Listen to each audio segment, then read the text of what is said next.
Rubber dam আটকে দেওয়ার কারণে রাবার ড্যামের উজানে থাকা বীজতলাগুলা তলিয়ে গেছে। হঠাৎ মহানন্দা নদীর পানি বৃদ্ধি পেয়েছে, যার কারণে রাবার ড্যামের উজানে থাকা অনেক বীজতলা পানির নিচে চলে গেছে। তবে এ বিষয়ে পানি উন্নয়ন বোর্ড বলছে খুব শীঘ্রই পানি নেমে যাবে এবং বীজতলাগুলা জেগে উঠবে। চলতি বছরে রাবার ড্যামের যে উজানের যে ফসলগুলা হয়েছে সেগুলা রক্ষার জন্য তারা পানি কিছুটা কমিয়ে রাখবেন। ইতিমধ্যে পানি নামতে শুরু করেছে রাবার ড্যামের উজানে থাকা সেসব জমিগুলার।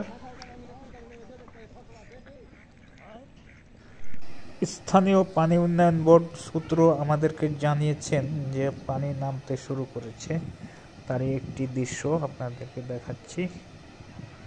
হয়তো আগামী 2 দিনের মধ্যে আবারও পূর্বের অবস্থায় যাবে।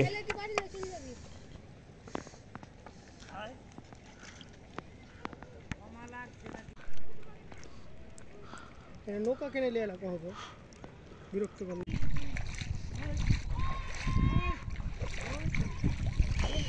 ফোন দেওয়া হয়েছিল কম কম আসে তাই বলে